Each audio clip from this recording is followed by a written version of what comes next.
Eccoci insieme, ben ritornati cari telespettatori, vi ricordo come sempre, ma ormai lo sapete bene, siamo in diretta, una precisazione tecnica perché dopo le persone ci fanno delle osservazioni. Avete la possibilità di mandare i messaggi, noi li mandiamo in onda tutti quanti nei limiti del possibile perché molte volte sono veramente tantissimi, centinaia e scorrono in sovrimpressione, però dovete mandarli al numero dove c'è scritto SMS. Se dovete telefonare invece dovete non fare il numero dell'SMS ma il numero di telefono e allora venite messi in linea e passiamo di solito a tutte le telefonate, a meno che i messaggi o le telefonate non arrivino proprio in chiusura di trasmissione alle 23, allora se sono troppe non ce la facciamo, ma il nostro impegno è massimo in questo senso. Precisato questo perché dopo sennò giustamente ci fate delle osservazioni e noi cerchiamo di non creare discriminazioni, non mettiamo in onda parolacce, assolutamente, premesso.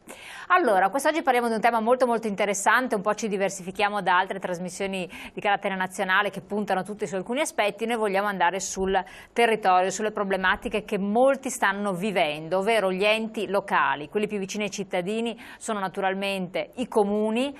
Abbiamo le province che poi subiranno dei cambiamenti, molti non riescono neanche a capire cosa succederà, che tipo di ripercussioni ci potrebbero essere, quindi non sanno orientarsi, e poi provvedimenti degli enti locali, quindi con i bilanci regionali anche relativamente alle regioni. Tagli previsti un po' ovunque, notizia poi di questa sera che è uscita sui media nazionali che le prospettive anche per la sanità non sembrano essere rosee, quindi sembra che addirittura la sanità non sarà più così sociale o un diritto socialmente garantibile a tutti e quindi ulteriore rigore, però di troppo rigore si potrebbe anche morire, ma qual è il troppo rigore? Quando leggiamo su alcuni quotidiani che per esempio i consiglieri regionali della Sicilia hanno i ristoranti dove pagano un pranzo di pesce lussurioso 11 euro complessivi per un valore reale di 45 euro e i dipendenti dell'azienda che fornisce questo servizio sono pagati 2 volte e tutta questa cifra in esborso superiore viene a sobbarcarsi a carico dei cittadini. E poi vediamo dei debiti mostruosi per esempio della regione Sicilia, ma allora dove è il rigore equo e fino a dove si può tirare la cinghia? Come quindi regolarsi in un paese che è lungo, che è diverso, che è fatto di tante realtà e dove si cerca naturalmente, anche seguendo quello che è stato il monito di Monti, interpretabile poi naturalmente, di non rischiare in una prossima legislatura di finire dalla padella alla brace, quindi rispetto all'Europa di peggiorare la situazione. Come regolarsi? Cosa devono pensare? Cosa dobbiamo pensare noi cittadini?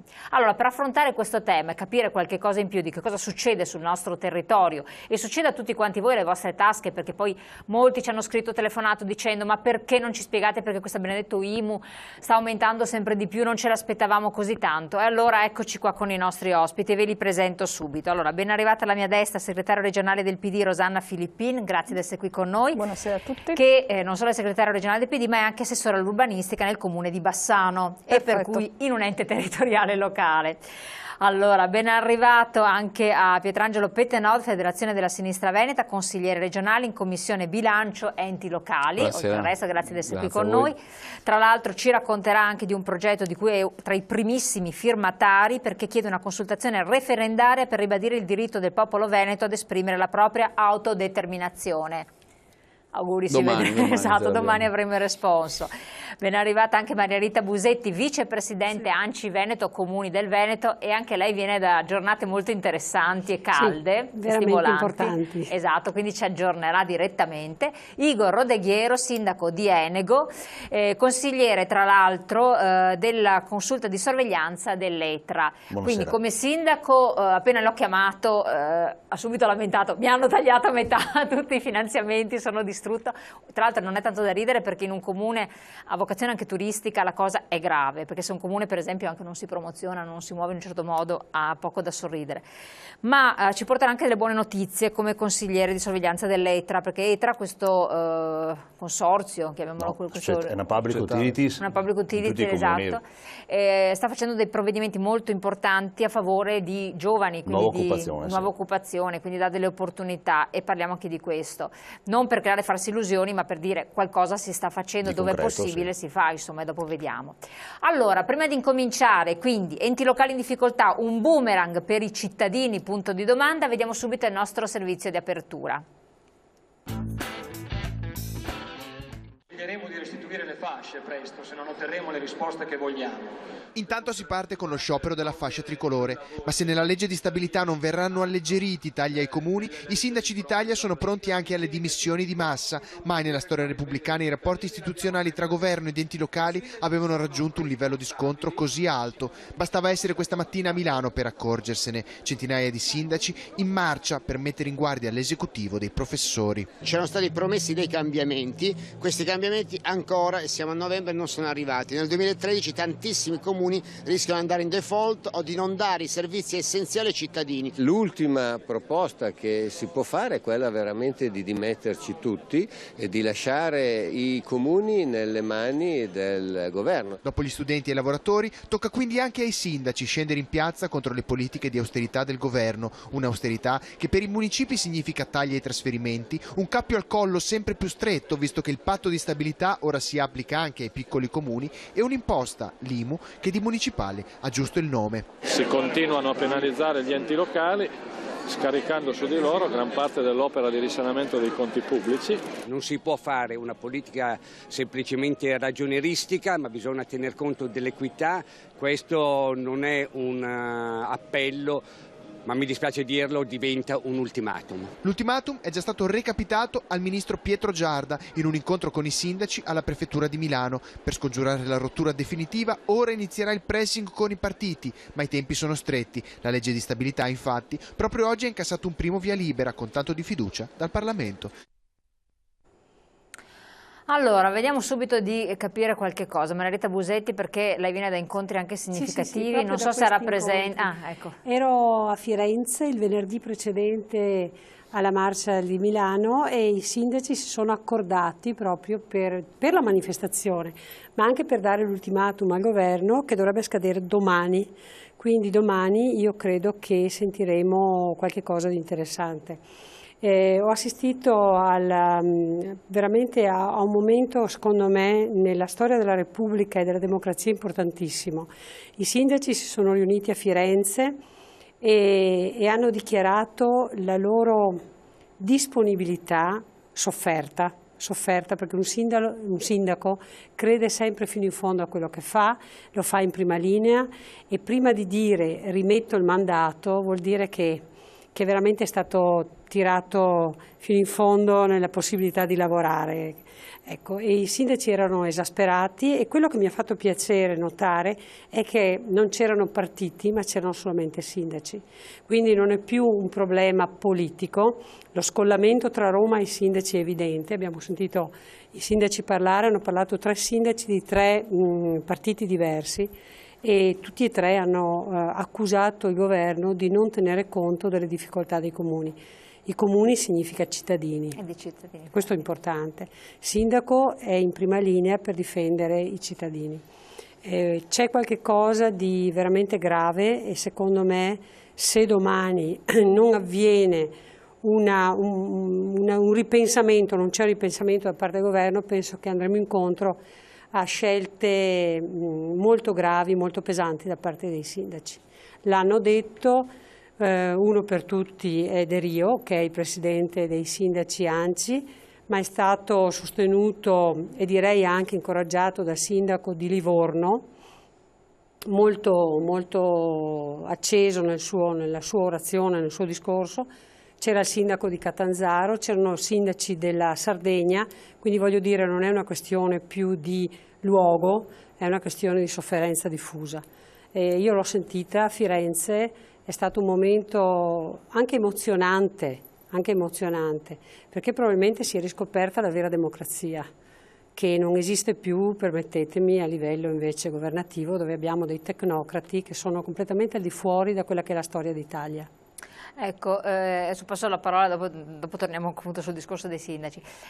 La paura è questa, un po' io qua sto leggendo dei comunicati che ci sono arrivati un po' in redazione, che se i sindaci compiono un gesto del genere sia il gesto di venir meno alla democrazia, perché magari possono esserci dei tecnici a cui viene affidato, dei commissari, tra virgolette, la gestione dei comuni, e che possa venire veramente meno una espressione grande di democrazia. Abbiamo visto che con un governo dei tecnici forse il Paese non è che ci ha guadagnato molto, quindi il terrore da parte di molti è che si possa addivenire, o forse si vuole addivenire a qualcosa di diverso. Che cosa ne dice? Spero proprio di no. I tecnici sono arrivati un anno fa in un momento di estrema emergenza e gravità che probabilmente molti hanno dimenticato.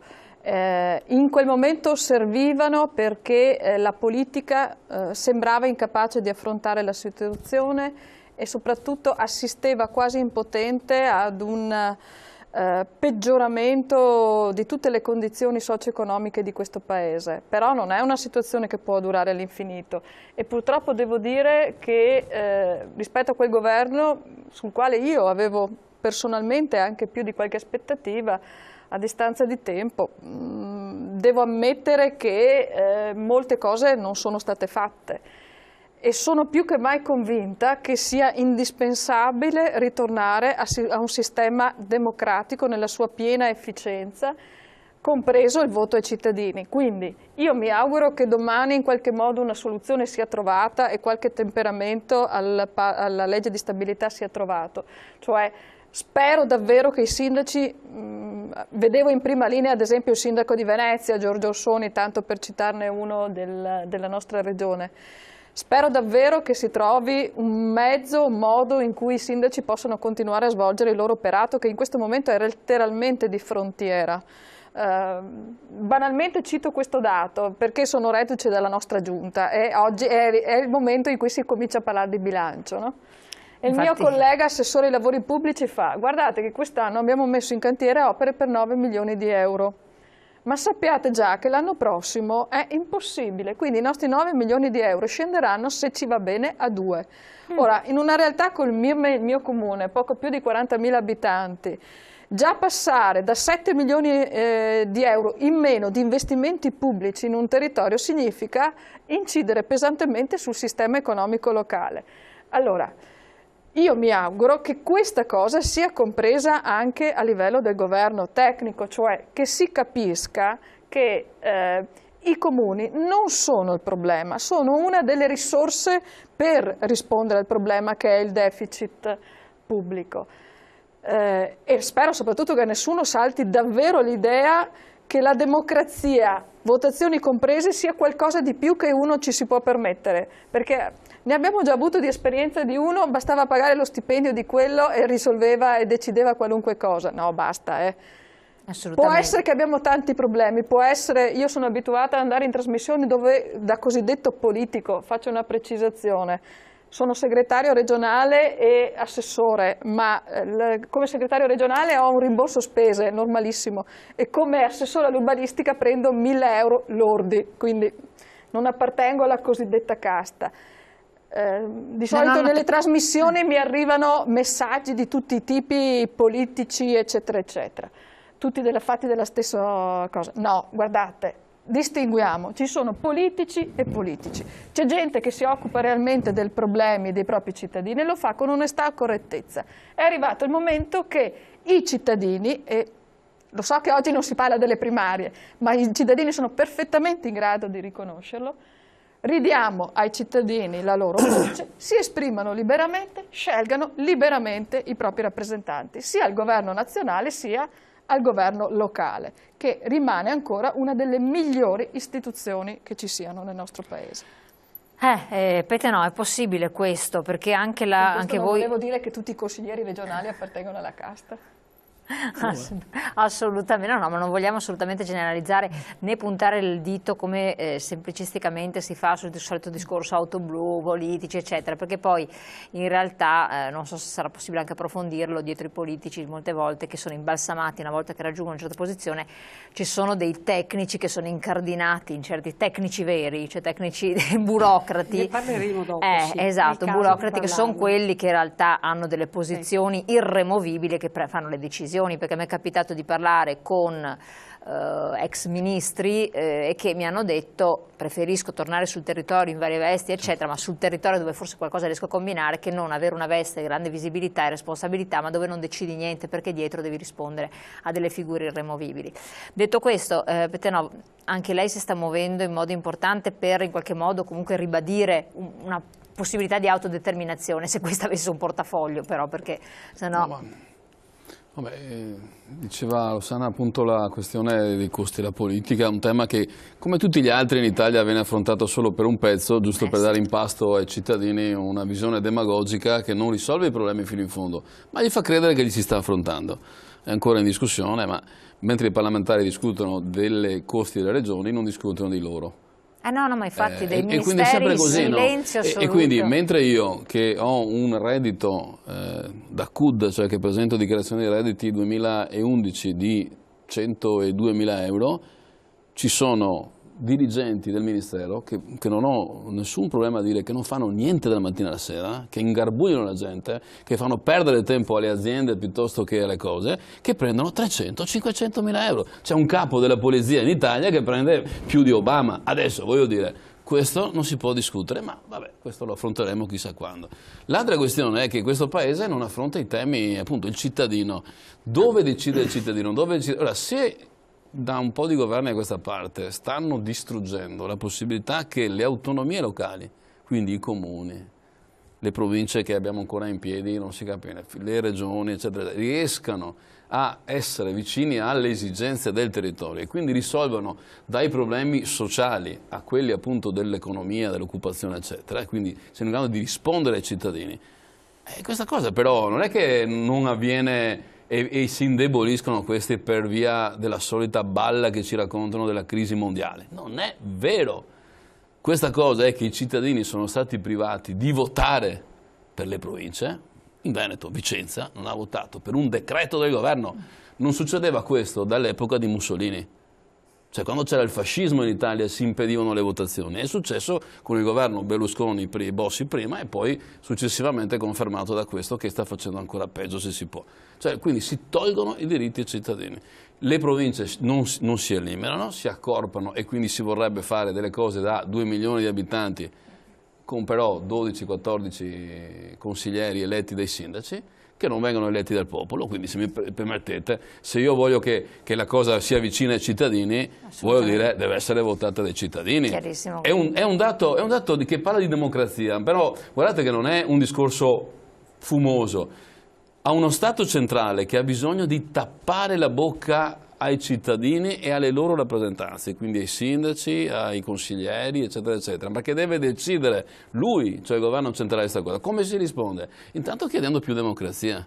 Cioè chiedendo che se si fanno le aree metropolitane, città metropolitane, se si fanno le province con più abitanti anziché quelli adesso, a parte che non capisco perché bisogna sciogliere Treviso o Rovigo e teniamo in piedi una regione che si chiama Molise che ha 1/3 della popolazione delle province che sciogliamo. E che costa adesso, una fracassata dire, di soldi, anche qua c'è un po' sta cosa all'italiana. Però vuol dire, bisogna dare voce ai cittadini e alle loro rappresentanze democratiche. Se non fai questo, allora io perché in qualche maniera dico tutto questo dibattito sulla cosiddetta indipendenza vuol dire autodeterminazione. Nel nostro statuto abbiamo votato all'unanimità e non c'è stato nessuno che si è scandalizzato quando abbiamo ribadito anche nel 2011 ciò che è stato votato nel 1973, cioè che c'è scritto esattamente la stessa cosa, che il Veneto è un popolo, no? Cioè l'autogoverno del popolo veneto.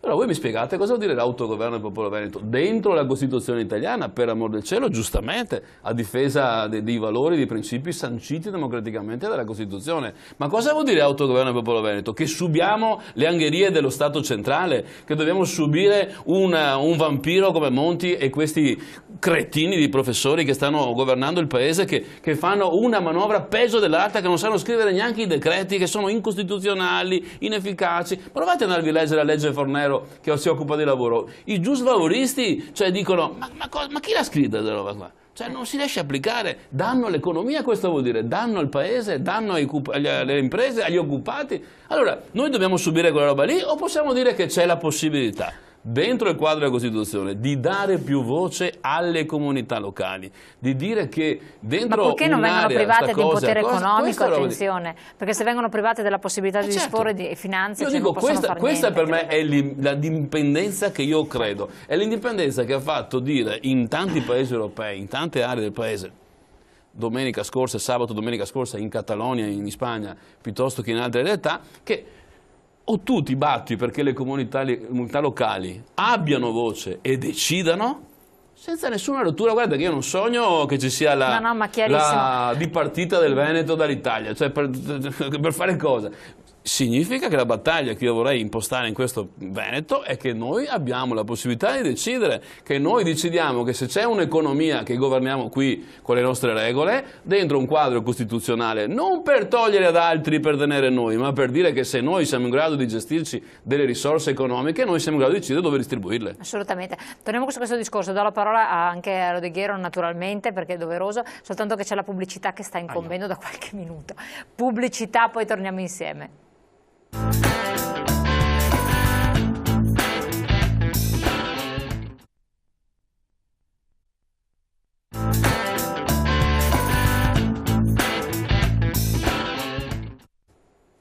Allora, ripartiamo. Sindaco, a lei la parola, perché non l'avevo data neanche. Ma io sono rimasto molto interessato degli argomenti trattati poi dai miei predecessori. Io dico che il sindaco, come tutti i sindaci, è una posizione veramente delicata, soprattutto in questo momento storico, perché innanzitutto si trova di fronte a far da spugna a tutte le critiche, a tutte le difficoltà della gente che si riaffacciano a livello locale, regionale, nazionale. Quindi il sindaco è lì che fa da spugna in questa situazione. Nel contempo deve reagire, deve continuare a fare opere pubbliche, deve continuare a fare investimenti, deve cercare assolutamente di intervenire nel sociale per tenere alto quello che è il regime di aiuto e come principio di sussidiarietà. Questo principio, che è dettato tra l'altro dalla Costituzione, in realtà noi lo stiamo attuando sempre di più, ma paradossalmente adesso, oltre ai tagli e trasferimenti che sono sempre più grandi, e non c'è solo il problema del patto di stabilità, sono anche i trasferimenti che devono essere risolti, perché i trasferimenti, arrivare a fine novembre, alla terza settimana di novembre, ricevere delle comunicazioni che tagliano il 50% dei trasferimenti, quando il bilancio è stato è già in corso e sono già stati fatti gli impegni di spesa e quindi è già pianificata un'attività di spesa di bilancio, questo è una cosa disastrosa, è disastrosa. Dall'altra parte io faccio un esempio pratico, veramente pratico. Poi diamo parola al telespettatore o telespettatrice che è in linea. Io ho utilizzato un impegno con i voucher per impiegare 45 persone nelle infrastrutture che ho realizzato per cercare di appoggiare e creare un progetto sociale di aiuto e supporto. Questo voucher, che è un'opportunità, dove io posso attuarlo, eccetera, adesso mi viene praticamente ostacolato dal punto di vista normativo perché mi va in spesa del personale. Allora è il paradosso. Dico, ho l'opportunità di aiutare la gente e non mi date nemmeno l'opportunità di aiutare la gente. Infatti, ma allora ci stiamo prendendo in giro? Assolutamente. Pronto? Buonasera, sì. Buonasera, da dove chiama, signora? Sì, scusate, sono Sandra Libera e volevo dire che ho sentito oggi che il signor Monti parla che bisogna tagliare la sanità, che bisogna quasi, ormai diciamo no quasi, insomma questo si capisce, hanno l'intenzione di privatizzarla. Basta, è già privatizzata, ma è già da anni che hanno cominciato, adesso sta arrivando il punto proprio ormai è lampante, che è chiaro. E allora io dico, ma guardate gente, ma io mi chiedo, hanno buttato via il bambino e l'acqua sporca, si doveva buttare via l'acqua sporca, porca la miseria e basta, si doveva lavorare sull'ingiustizia e sulla burocrazia. Qui abbiamo i lavoratori che si sono guadagnati la pensione di lavoro ed è tassata. Noi non prendiamo la pensione lorda, la prendiamo al netto e al netto te la tassano ancora. Ditemi allora, vogliono privatizzare la sanità, vogliono privatizzare tutto, lasciateci la pensione al lordo, porca la miseria, perché ormai peggio di così si muore, ormai non abbiamo più niente, cosa vogliono fare? Ma cosa vogliono fare ancora? Parlano di primaria, di tutta quella roba lì. E qui ci hanno sfiancato proprio. Guardate i lavoratori poveretti come sono messi, guardate i pensionati come sono messi, e questo signore mi viene a parlare che bisogna privatizzare. Ma l'abbiamo già capito ormai, abbiamo già capito che quando tu superi un po' di reddito, quando loro prendono un sottoministro del Premier prende 91.000 euro al mese, e questo e tanti altri. Ma come siamo arrivati? Certo. Guarda, veramente triste, Sì. Grazie signora del suo intervento. La signora ha ragione, ecco, precisiamo, il ministro Balduzzi ha fatto una precisazione, poi è stato successivamente che non si parla, speriamo, di privatizzare, ma eventualmente di privatizzarla per i redditi più alti. È che c'è sempre la fregatura poi in mezzo quali sono per loro i redditi più alti, questo viene l'angoscia, perché per adesso hanno bloccato le pensioni dicendo che quelle più alte sono sopra i 29.000 euro, cioè senza rivalutarle io dico ma dove vivono? Perché non parlano delle loro, di tagliarle a metà o ridurle? Se posso dire, è anche un concetto assolutamente bestiale di affrontare le questioni. Allora, quello che vogliono portarci in breve tempo è di dire che noi non possiamo permetterci uno Stato sociale come l'abbiamo avuto fino adesso. È però con le tasse che si pagano, cioè, però ragazzi. Allora io dico, se vogliamo mettere mano, allora c'è anche un problema dell'equità che questo governo, quando è arrivato, aveva promesso. Certo. L'equità vuol dire anche che se tu mi devi mettere delle tassazioni, me le fai in base a ciò che io effettivamente possiedo. Allora, non è che si può continuare a non affrontare il tema del patrimonio che uno ha. Non è che non si può dare, per esempio, agli enti locali di poter incamerare delle risorse andando a colpire chi nel territorio sa che ha patrimoni e quindi ha una patrimoniale vera, non l'IMU. L'IMU è sulla prima casa della gente, non è un patrimonio, è dissanguare la gente, è un furto dei cittadini italiani. Allora, questa cosa qua dell'equità e dall'altra, ma possiamo ancora adesso... Vogliono mettere mano alla sanità, è vero, ha ragione la signora, adesso di Balduzzi di là, eccetera. Guardate che però stanno già mettendo di mano, perché il ticket è aumentato, le esenzioni ormai sono state le cose, stanno introducendo non più l'ISEE, quindi il reddito appunto sociale che era introdotto, ma l'IRPEF diretto, hanno tolto una serie di malattie, non ci sono più certe esenzioni, quindi adesso costa di più il ticket per fare gli esami, i farmaci perché non è più l'esenzione, cioè, stiamo già pagando moltissimo, oltre a pagare un sacco di tassazione diretta. Allora, qual è la risposta? Ma noi possiamo avere un paese che ha ancora 100 miliardi, che ha quelle cifre o nome di evasione fiscale, ma prendetevi quelle prima di alzare le tasse, di tagliare la sanità, prendeteli, se non siete capaci alzate bandiera, ma anche andate a casa. No, ma oltretutto, se il bilancio degli enti locali vale il 5% del bilancio dello Stato, no? E perché allora non tirano fuori i dati veramente di costo e di spesa, di sperpero degli altri che sono, perché noi continuiamo ad avere più tassazione e meno servizi. Continuiamo ad avere meno esenzioni che siano e il debito pubblico aumenta sempre di più. Ma dove vanno spesi questi soldi qua? Ce lo vogliono dire dove vanno spesi o no? Io volevo fare una considerazione, no? E questa sera io qui sto ascoltando dei discorsi che condivido appieno, anche se probabilmente le nostre provenienze politiche sono diverse. Però, forse anche gli arrivi. Anche, oltre che le provenienze, anche l'attualità è diversa. Anche l'attualità continuiamo a stare su posti diversi. Però volevo dire le provenienze e qui comunque questa sera ci troviamo uniti nella convinzione che la situazione ormai è al limite e non è certo gestita per trovare soluzioni propositive per i comuni e per la gente, e questo risuona direi abbastanza problematico, abbastanza pericoloso, perché non abbiamo ancora capito, e io credo che dai discorsi questo esca, dove vuol parare il governo, perché in realtà la crescita di questo Stato non c'è. Era stato proposto all'inizio, era stato detto va bene rigore, va bene equità, però se la produttività doveva esserci, non c'è, non esiste produttività, non esiste crescita, non esistono posti di lavoro, i giovani non hanno futuro. Le famiglie non arrivano alla quarta settimana, stiamo sempre dicendo le stesse cose, sappiamo perfettamente che siamo in sofferenza. Io però vorrei dire una cosa, basta con le parole, dobbiamo in qualche modo riuscire a superare questi discorsi che io condivido appieno, che faccio anch'io, perché chiaramente vengo da 5 anni sindaco.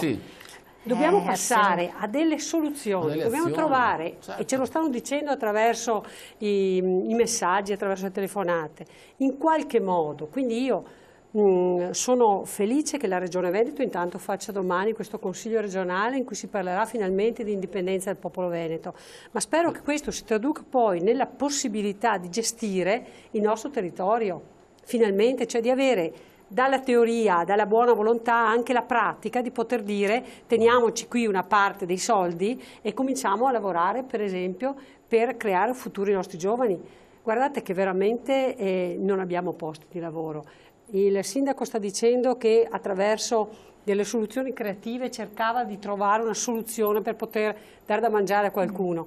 Io ricordo che negli ultimi mesi del mio mandato avevamo così inventato addirittura la pulizia per le strade con la scopetta per fare delle ore, per dare delle ore di lavoro a qualcuno affinché potesse a fine mese avere la possibilità di chiudere, insomma, di vivere, di sopravvivere. Manca la dignità su questo comunque, manca la dignità, stiamo perdendo la dignità del popolo. Bravissimo, di popolo, questo sì, manca la dignità del popolo. Alla logica dei numeri che possono essere della scienza, dell'economia eccetera, deve assolutamente essere abbinato il sentimento e il buon senso. Perché nel momento in cui uno si trova veramente a tu per tu con il cittadino e vive la realtà locale, come può essere un ente locale, ed è a contatto ogni giorno e ha il monitoraggio di quello che è la situazione, sa dare la misura giusta. Nel momento in cui uno da una parte a 1000 chilometri decide un qualcosa a zero e spiana ogni tipo di risorsa, ogni tipo di iniziativa, ogni tipo di anche così spiraglio di luce per la gente, è una cosa devastante. Assolutamente. Quindi è una mancanza totale anche del rispetto della gente. Questo sì. Do la parola un attimo solo dalla parola che aveva chiesto. Io continuo a pensare che la soluzione migliore sia il voto dei cittadini, nel senso, credo profondamente nel sistema democratico. Poco fa è stato detto che i sindaci sono la frontiera, cioè sono coloro che hanno il rapporto più diretto con i cittadini. Ebbene, è giusto, secondo me, che le istituzioni siano riconosciute e siano rese credibili dal voto dei cittadini. Per questo tra poco non c'è verso, cioè ci saranno delle elezioni politiche. Poco fa c'era un messaggio che è passato al proposito di ci ritroveremo ancora il governo tecnico, Monti, eccetera. Io invece credo nella competizione elettorale. Ci sarà chi si proporrà per governare questo paese. Ma sono sempre gli stessi, il problema è questo. Era questo. Hanno deciso partito venga eletto può chiamare Monti e legiferare. Hanno già votato loro per noi. No, adesso basta, cioè... ripeto, ci saranno delle elezioni, queste elezioni determineranno il governo. Questa è la serata dei mea culpa, cioè, ripeto, io all'inizio avevo guardato a questo governo anche con una certa soddisfazione e aspettativa. In questo momento posso dire di essere parecchio delusa perché quello che io mi aspettavo arrivasse non è arrivato. Sta bene. I cittadini decideranno per il meglio, è giusto che il prossimo sia un governo scelto dai cittadini, che giudichi in base alle proposte che verranno fatte. Proprio come i cittadini giudicano meglio di chiunque altro il proprio sindaco, i propri amministratori locali, perché li misurano direttamente sulle cose che fanno, sulla loro capacità di dare risposta ai problemi.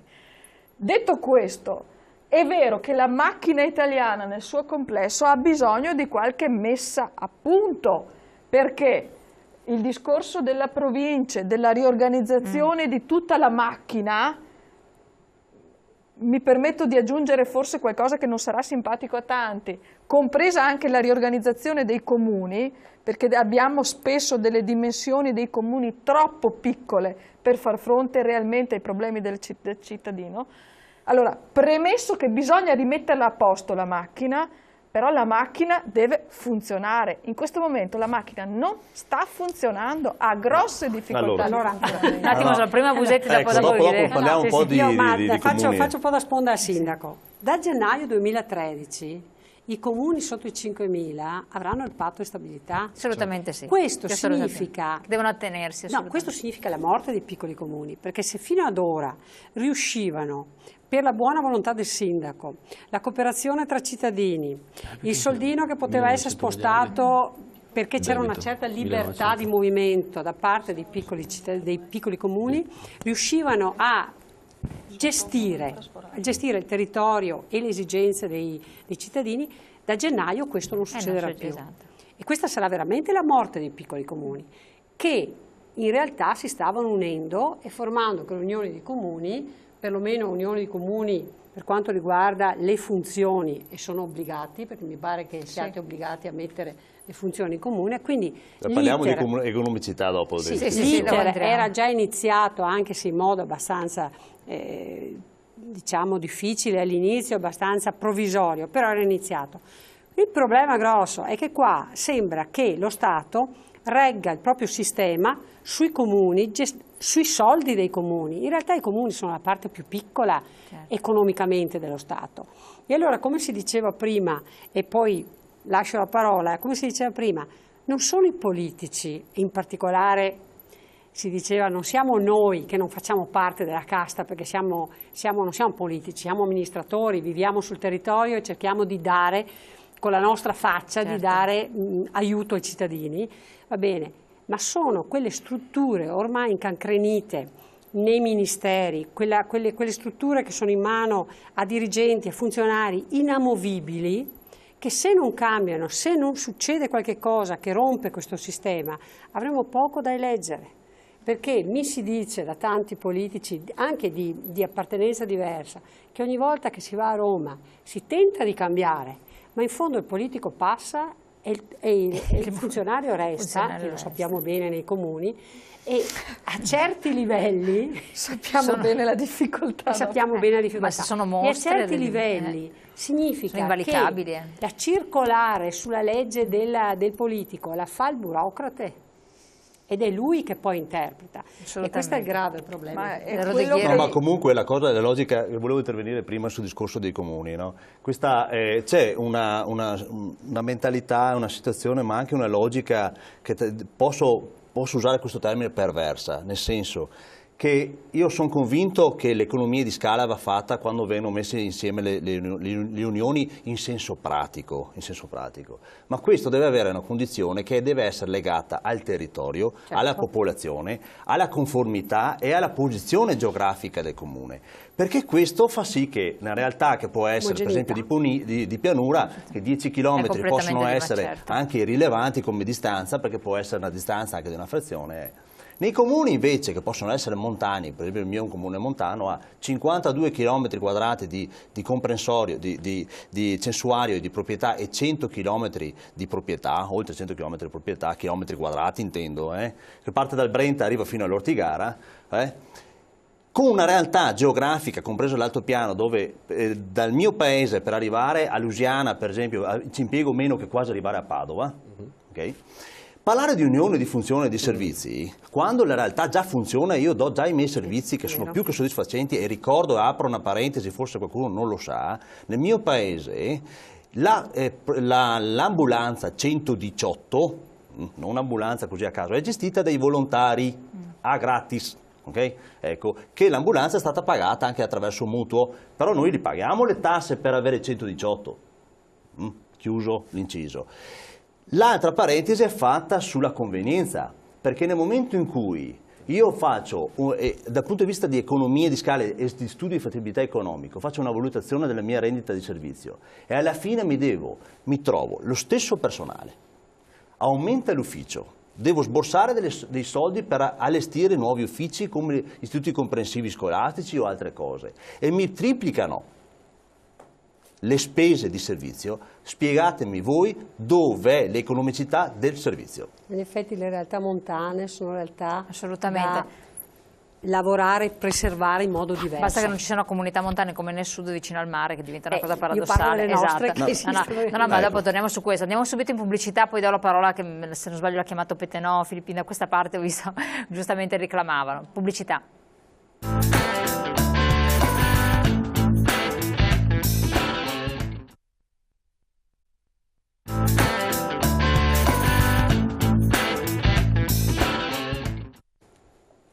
Eccoci qua, c'è una telefonata in attesa. Pronto? Sì, da dove chiama? Da Padova. Prego, signora. Buonasera. Buonasera. I ragione farsi il culo grosso qui che sei là, signora.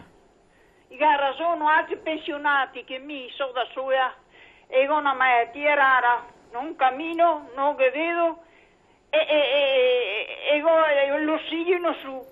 3 anni che faccio la domanda per avere una donna qua in casa con me, ma non mi segna ancora arriva niente.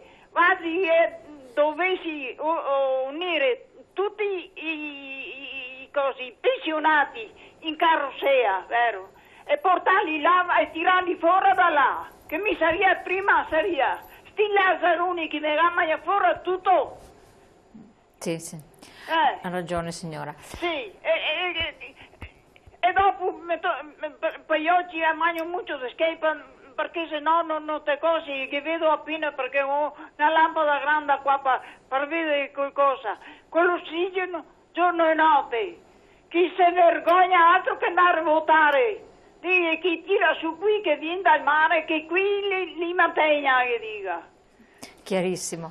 Grazie signora, grazie della sua telefonata. Comunque è stato anche importante che le dia un contributo, Filippini. Che c'è un disagio sociale molto profondo. Ma questo è un dato di fatto. Ma io mi chiedo, ma lo sentono chi ci sta governando? Secondo me non lo percepiscono, perché sono in altri La domanda mondi. è diversa, ma gli interessa? Ma gli interessa, ma sentono, lo sentono, lo sentiranno probabilmente non lo sanno. So che la signora ha chiuso dicendo basta il voto, eccetera, eccetera. Io invece sarò un ottimista per natura, non lo so. Ma io invece credo che una politica vera, legittimata dal voto, sia l'unica che può cambiare, compreso combattere quelle cose che avete detto, cioè il famoso burocrate che resta in perenne seduto nella sua poltrona dorata. Quello che spaventa, ma chi lo può, fra virgolette, mettere in riga se non ma non ha mai fatto, ma finora non è mai successo. Ma allora la soluzione qual è? Capito dove sta il problema? I cittadini dicono deve essere una politica vera che è capace di cambiare le cose, è capace di garantire i diritti della signora che non ce la fa. Ma le figure che si presentano purtroppo sono sempre le stesse e quindi non danno garanzie di cambiamento, e quello è il problema. Ecco perché certi che non vogliono comparire in televisione ottengono tanti consensi tra chi si fanno conoscere, perché purtroppo rappresentano qualcosa di diverso. Quella è la paura, cioè che non ci sia un'alternativa interessante. La disperazione della signora e tante altre. Poi a metà ottobre c'è stata una manifestazione dei disabili a Treviso, cosa che non si era mai vista. Cioè, vuol dire, così come i malati di SLA che hanno dovuto minacciare di morire lì con i respiratori davanti al Parlamento. Perché sennò manco si accorgevano di quello che avevano fatto. Questa cosa qua però deve essere giustamente presa per il suo verso, che è quello che non è che queste cose avvengano perché c'è una calamità naturale che ci ha investito, oppure siamo obbligati a fare queste cose. Sono scelte. Quello che il cittadino bisogna dirgli è, ha ragione, alcuni hanno detto, piuttosto che parlare di 1000 cose, tutto sarebbe però bisogna spiegargli questo, perché avvengono queste cose e perché invece di massacrare inutilmente la gente dai comuni alla gente proprio in carne ed ossa che soffre, che dovrà... Guardate che dovrà peggiorare la situazione della gente secondo questi che ci governano, anche se verranno quelli dopo, chiunque essi siano. Perché dico questo? Perché Monti ha tutte le responsabilità del mondo, che ha dovuto salvare le banche e ci ha ucciso noi con tutti i cittadini. Benissimo, questo è vero. Ma non è che i provvedimenti di Monti se li sia votati lui, l'ha votato un Parlamento fatto di tanti partiti e tanti parlamentari. La domanda è questa. I cittadini sanno perché stiamo facendo questi sacrifici?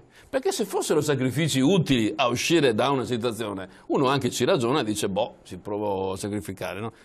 Ma questa cosa qua si chiama Trattato di Maastricht, Trattato di Lisbona, che purtroppo ha votato anche la Lega, forse erano distratti allora, hanno votato anche loro il Trattato di Lisbona, e quello che usano quelle parole inglesi per cui è per non far capire la gente. Fiscal Compact. Cosa vuol dire Fiscal Compact? Votato di fatto all'unanimità. All'unanimità dal Parlamento italiano. Ce ne fosse stato uno che avesse detto non sono d'accordo. Vuol dire che l'Italia, dei 2000 miliardi che ha di deficit, si è impegnata a uscire in 5 anni del 60%, abbassare al 60%. Vuol dire che noi dovremmo pagare 60-80 miliardi all'anno. Altro che tagli alla sanità, questa gente dovrà morire, capite? E non è colpa dei Monti solo, io voto in Parlamento all'unanimità, io che votare. E qualcuno che si presenta alle prossime elezioni, non c'eri?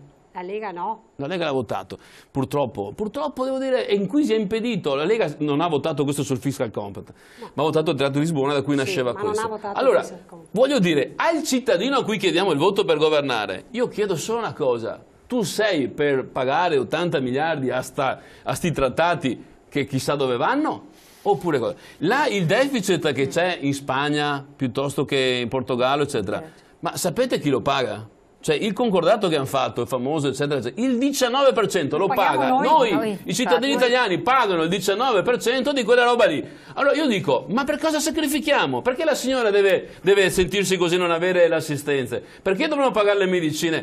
Chi si presenta alle elezioni la prossima volta? Un cittadino deve dirgli, Filippini, ma tu sei per mantenere il fiscal compact o sei per toglierlo? Perché se sei per tenerlo non possiamo votare per te. Perché vuol dire massacrare. Dove troviamo 60-80 miliardi all'anno se non la gente che va a lavorare fino a 70 anni, i giovani che non troveranno mai posto di lavoro? Perché adesso ditemi no. Ma è qua il punto cruciale. Ma la balla delle pensioni. Perché Monti ha detto che se cambia ma è qua il punto cruciale. Perché nel momento in cui noi ragioniamo del ministero, del dirigente, della paga, benissimo. Sono disponibile a lavorare gratis, intanto visto che do al partito, quindi alla fine come lavoravo prima più o meno, ma gratis lavoro. Ma però vuol dire che questi soldi li possiamo destinare alla gente, perché se io lavoro gratis, certo, i politici gli azzeriamo lo stipendio, la battaglia che fanno in tanti, e poi invece facciamo pagare 60-80 miliardi ai cittadini tagliando le pensioni, aumentando le cose, aumentando l'IMU, tagliando la sanità. Allora cosa serve il sacrificio di alcuni? Cosa serve? E chi è che dice che è contro il fiscal compact? Qualcuno lo sta dicendo? La Lega lo sta dicendo. Sì, adesso un po' tardi, ma va bene, la Lega lo dice, va bene, la Lega lo dice, lo diciamo anche noi di Rifondazione Comunista, siamo in due, e altri? Il concetto è diverso, perché alla fine, come dici te giustamente, il prelievo è sempre delle stesse persone. È quello il problema. Abbiamo detto prima che gli enti locali impegnano il 5% del bilancio dello Stato. Gli altri soldi che sono in spesa continua e che sono lì radicati nelle poltrone o nel sistema massonico che costa una cifra, certo, e di certo non si tolgono indennità o non se le abbassano le indennità. Allora le vogliamo togliere queste cose oppure no? Ma prima si fa dei riferimenti che fa manifestazione, dopo deve essere conseguenti, dopodiché deve arrivare fino in fondo e dire guardate, non vi sopportiamo più, noi non accettiamo. Il Paese deve rompere alcune regole. Il Trattato di Maastricht non è scritto nella Bibbia che bisogna osservarlo. L'hai sottoscritto. La Germania l'ha disatteso per alcune cose. Cosa è successo? Ci invadono, ci dichiarano guerra. No, se noi non rispettiamo il patto di stabilità e per cui diciamo ai sindaci hai dei soldi in cassa visto che è l'avanzo, spendili. Non tenerli fermi, spendili che così metti in moto l'economia. Cosa viene? Viene Draghi con l'esercito del BCE e ne fa la guerra. E pazienza, avremo disatteso il trattato, no? Cioè, cosa cambia? Se non si fa questo, i sindaci sono gente che prende in giro i cittadini. Perché dopo la manifestazione devono andare a Roma a dire o cambiate o se no noi vi diamo dentro la fascia. Vi gestite davvero? Invece ho paura che come al solito l'ANCI e quant'altro raccontano perché vogliono farsi vedere, dopodiché faranno uguale, taglieranno, metteranno l'IMU più alta come hanno fatto quasi tutti i comuni, venderanno il patrimonio, a Venezia stanno vendendo anche, fra poco non chiamano neanche più le strade, venderanno, privatizzeranno anche quello per sanare i bilanci come tutti i comuni stanno facendo. Basta, o sei complice di questa roba o dici che non ci puoi essere complice. Chiarissimo, sentiamo cosa dice telespettatore o telespettatrice. Pronto? Sì, pronto, buonasera. Buonasera, da dove chiama? Da Vicenza. Prego. Vuoi a dire no, che sia signora che ha tanto in mente di andare a votare? Cosa è che serve continuare a chiamare i cittadini a votare che dopo se troviamo a governare da chi che non si sta a votare? Voglio esattamente questo. Voglio che torni qualcuno che è stato votato dai cittadini. No, è per questo che lo voglio. No, è successo con Prodi e dopo il governo salta, è successo con Berlusconi e dopo il governo salta e continuo a avere in mente che andiamo a votare. Se mi vuoi votare, vuoi essere governato da chi che vuoi votare? Esatto, anch'io lo voglio ed è per questo che voglio delle elezioni. Ora, se dopo il governo io cambio euro. No, e noi non lo accettiamo più. Questo... Adesso che abbiamo il Maccaron de Monti, l'andatore che schei con l'IMU a gente che si sa in difficoltà. Perché cosa? Tanto Maccaron, perché non sai neanche a noi che bisogna tornare i schei. I schei, intanto, se noi facciamo indagare tutti i miei 200 o 1300 politici che abbiamo, Dobbiamo farli indagare dalla Guardia di Finanza, sa quanti miliardi che hai in casa di capitale. Ma io famiglia, i turchi che ai poveri. Certo che... E semmai bisogna che impara in quei casi qua a torri che a chi che ha un certo reddito. Bravo, la ragione. Se no loro rischiano di impoverire famiglie già povere. Sì, e non muovono più le ragione. Vuol dire che noi siamo buoni a governare. Eppure va finire, no, che se l'Italia si salva, va finire che tutti quanti che battono in mano ai Macron de Monti, che non sa neanche quel che fa. Grazie del suo intervento, il nostro telespettatore. Andiamo subito in pubblicità, poi facciamo le considerazioni e rispondiamo anche a lei. Grazie. Come si usa vicino Macaron? Macaron.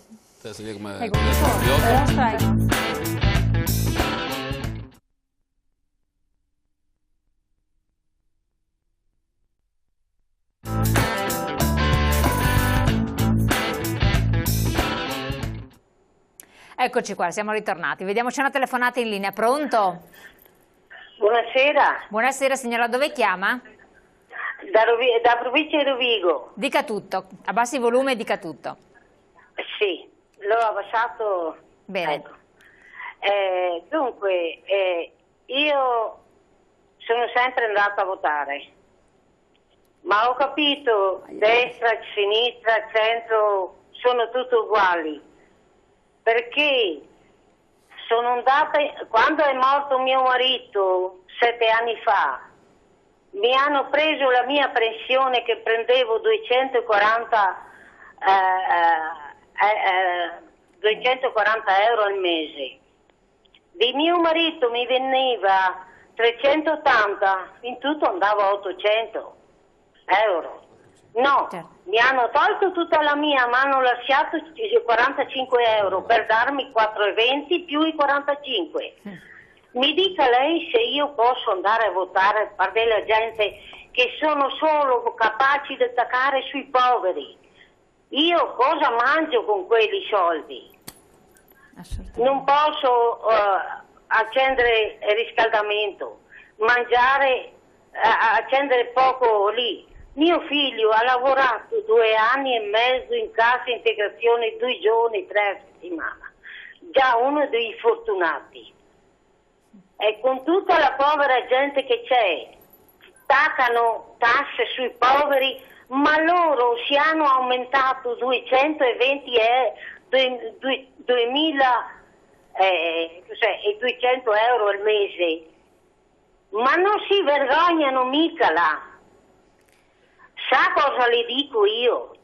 Dica. Che si buttano tutti dentro nel Tevere e che se con 12 hanno fatto danni, 18, ne possono mettere 18 che indrizzano l'Italia e via tutta quella gentaglia lì.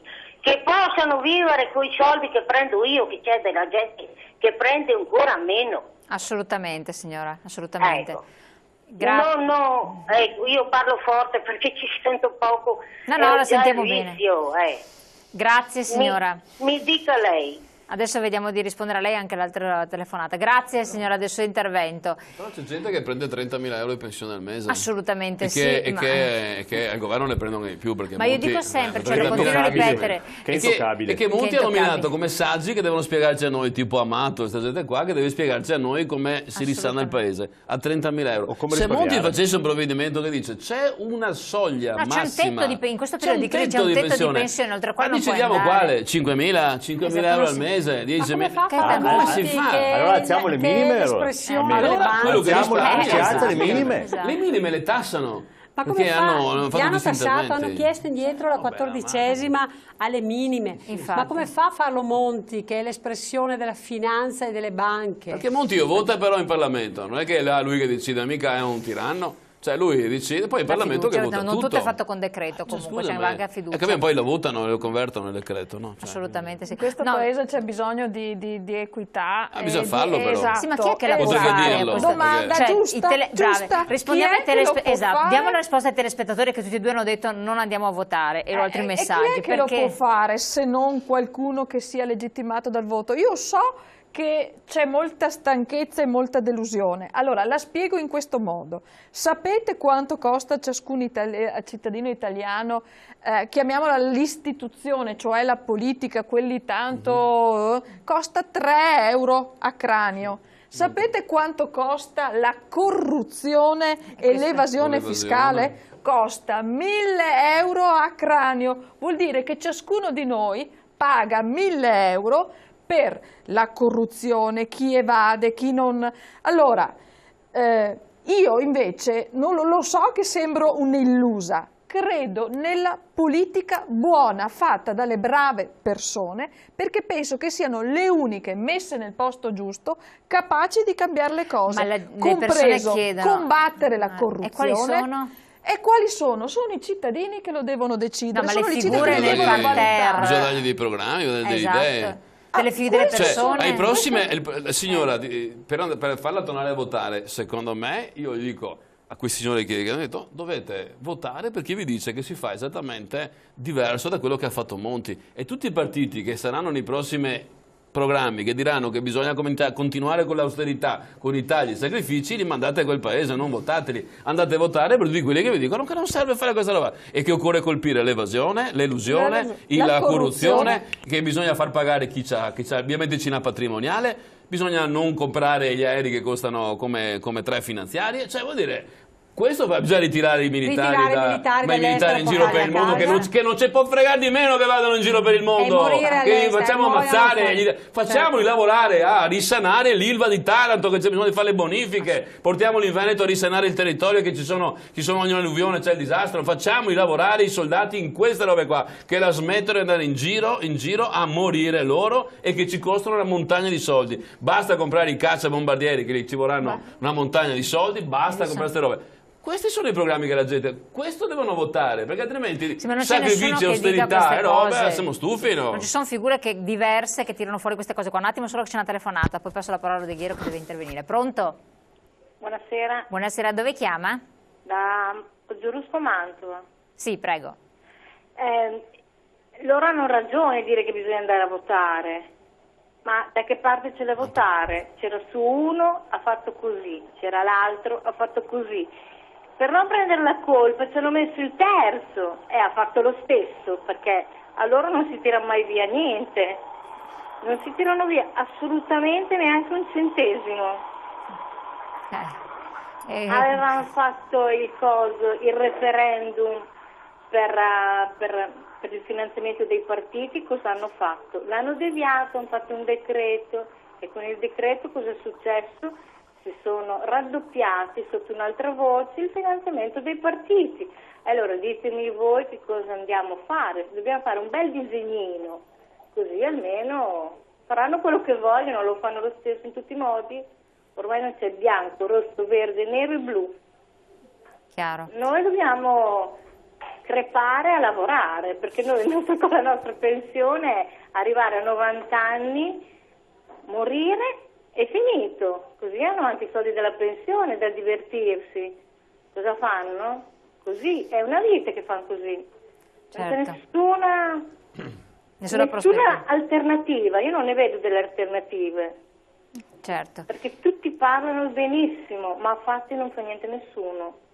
E della delusione di cui si parlava prima. Grazie signora, sì. Grazie molto per il suo intervento. Rodeghiero. No, concretamente...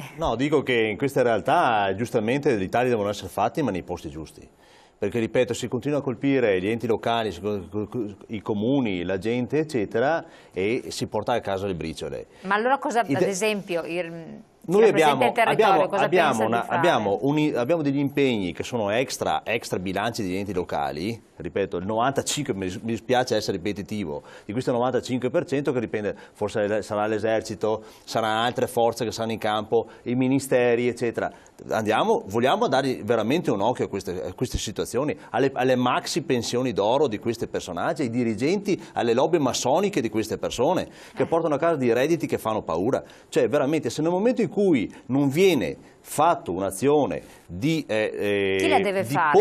Il governo deve fare. Ma se il governo non la fa, perché quello che un po' allora scontrano sono tutti quanti, d'accordo nel momento in cui tutti. il voto democratico decide che un gruppo di eletti deve governare affinché vengano prese delle decisioni eque per il territorio nazionale. Ma eque vuol dire veramente di andare a mirare, monitorare la situazione nazionale e creare opportunità e sviluppo, in modo che da una parte ci siano dei risparmi e dall'altra parte degli investimenti. Se non facciamo così siamo dei perdenti e non abbiamo obiettivi futuri, certo. Non ce li abbiamo. Assolutamente. Io Busetti. sono un po' perplessa e sono molto divisa stasera tra la mia parte politica che parla di rivoluzione, perché ormai abbiamo tentato di tutto per cercare di cambiare, ma mi pare che con la buona volontà di chiunque non si riesce a fare niente, e quindi sono ancora lì che domani tutto il giorno starò in attesa di cosa esce da questo benedetto Consiglio regionale sull'indipendenza del Veneto. Dall'altra, come rappresentante dei sindaci, vorrei un attimo parlare della 174.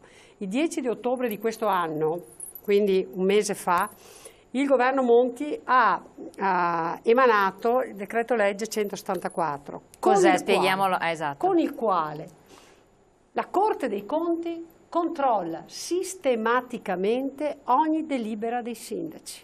Quindi i sindaci, prima di fare qualsiasi scelta, qualsiasi spesa, debbono rendere conto alla Corte dei Conti. Anzi, addirittura in alcuni comuni, specialmente comuni grossi, verranno messi dei funzionari legati al prefetto che controllano all'interno del comune i movimenti economici del bilancio della giunta del sindaco e quindi degli eletti. Allora io mi domando, il governo Monti non l'ha eletto nessuno, siamo sotto tutela di funzionari dello Stato che stanno controllando il lavoro dei sindaci eletti dal popolo, degli amministratori eletti dal popolo, stanno eliminando le province come forma di spreco, secondo me forse lo spreco è da un'altra parte, stanno puntando sulle regioni e stanno dequalificando i partiti. Qui c'è un progetto e un programma che, se non stiamo attenti, è molto più grande di noi, e al di là della buona volontà nostra di dire alla gente andiamo a votare, cerchiamo di riportare l'Italia su una linea, diciamo, democratica, ecco, non ci accorgiamo che stiamo andando invece verso una soluzione che noi non vediamo nel complesso, ma stiamo subendo.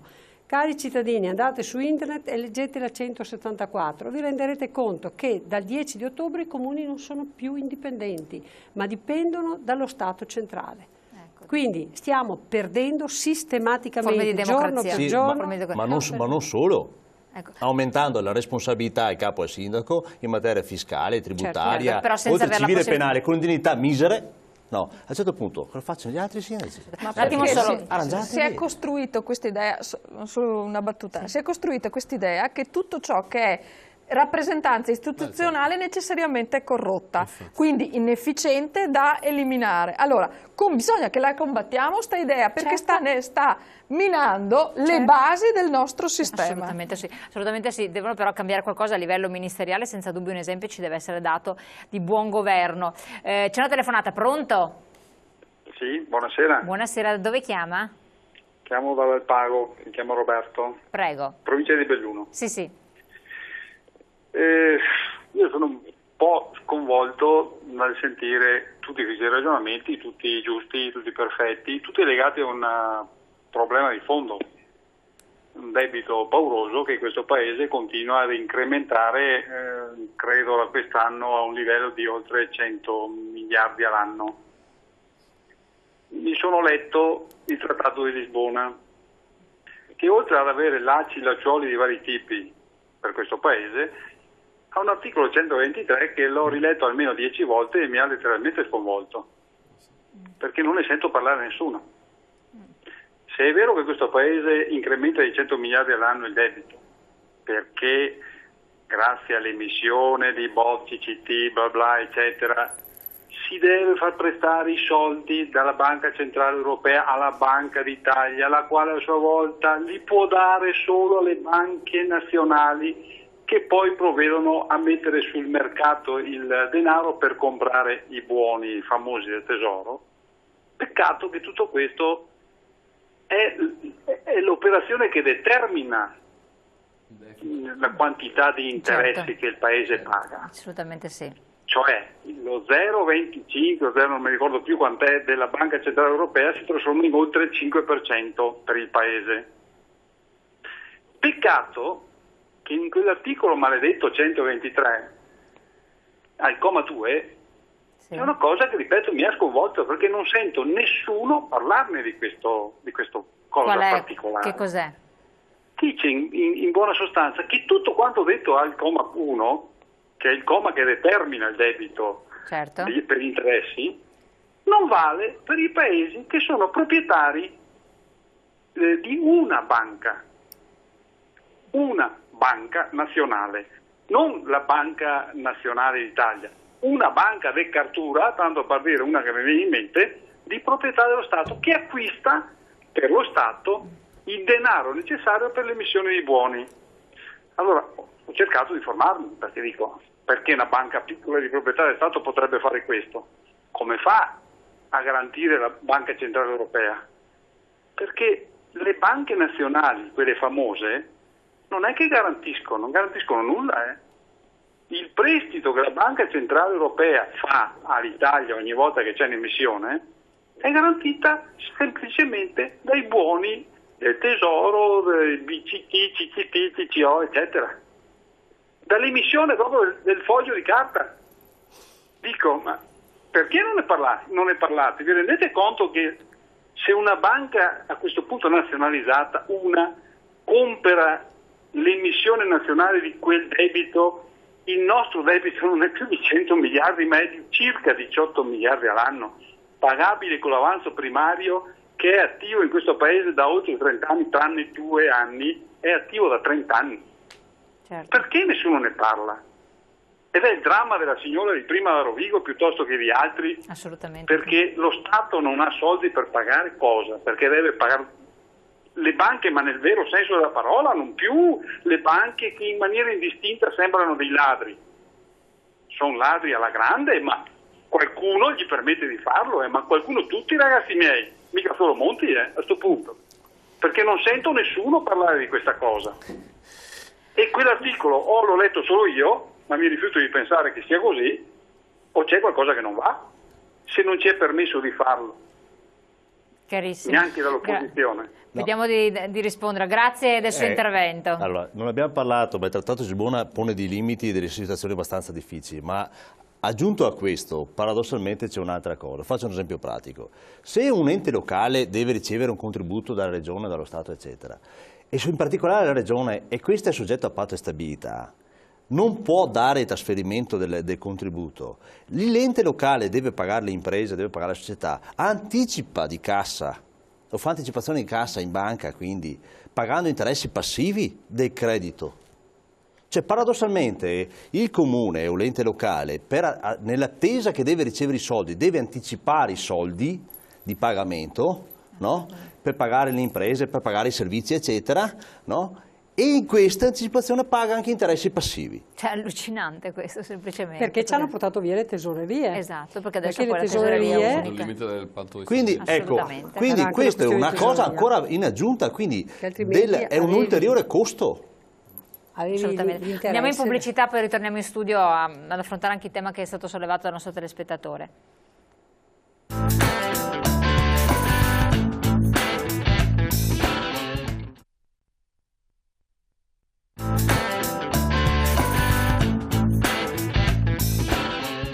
Opere pubbliche. Eccoci qua, siamo ritornati in onda. C'è un telespettatore in attesa, pronto? Sì, salve, pronto, buonasera. Da dove chiama? Buonasera. Chiamo da Rubano, prego, vicino a Padova. Sì.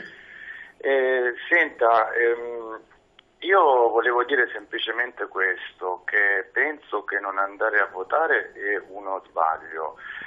Penso che di fronte a quello che sappiamo, alla situazione attuale, economica, politica, di disagio, di disperazione, bisognerebbe dare un segnale di rinnovamento, no? Quindi anche supponendo, come penso sia vero, che tutte le persone che sono là in studio con voi siano delle persone apprezzabilissime e oneste, però appartengono a dei movimenti politici, dei partiti che purtroppo anche per noi hanno fatto il male della nostra Italia.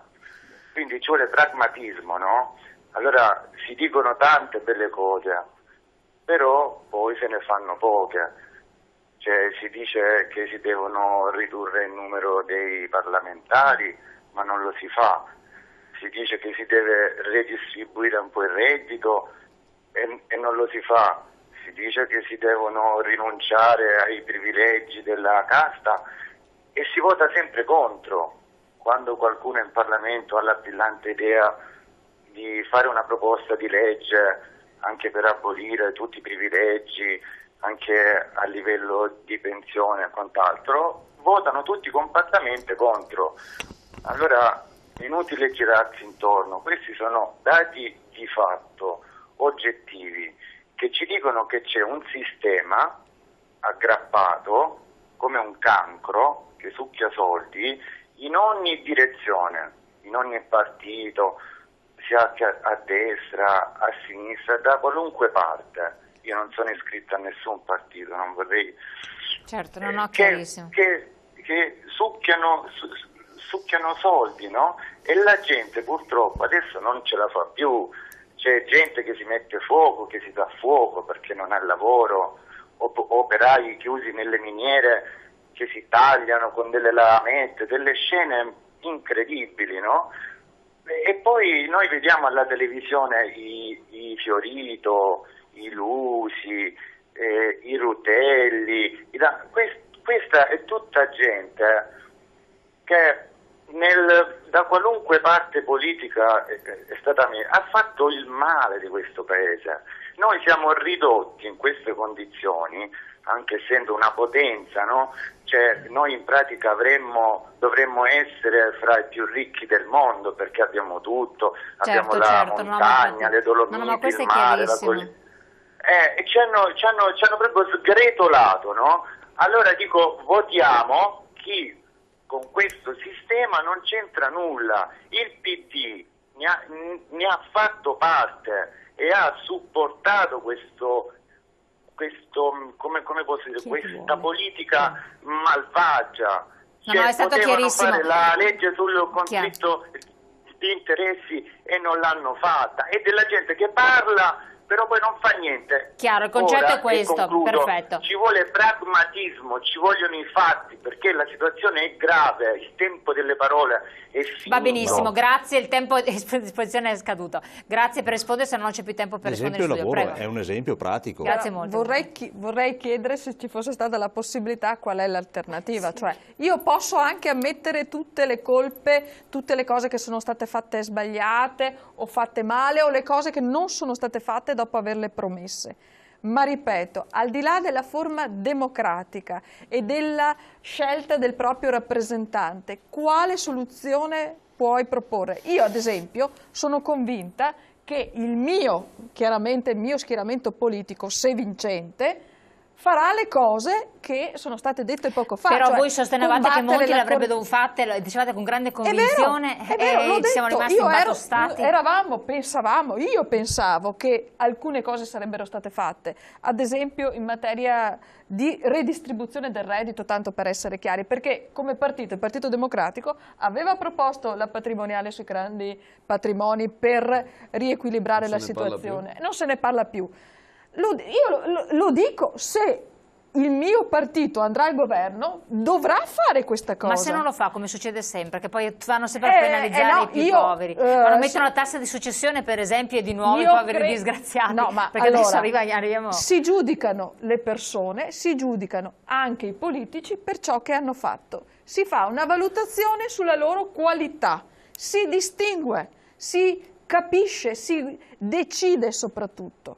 la paura dei cittadini che io vedo leggendo i messaggi, esatto, che ormai siccome molti hanno promesso, sostenuto e fatto, non ci sia più la credibilità, perché nella fattispecie il PD ha sostenuto questo governo, poi sotto elezioni cambia bandiera, allora il cittadino dice ma perché succede questo? Io sono d'accordo che servono cose concrete, bisogna essere pratici e realizzare dei progetti e portare a termine questo sì. Altrimenti si fa filosofia.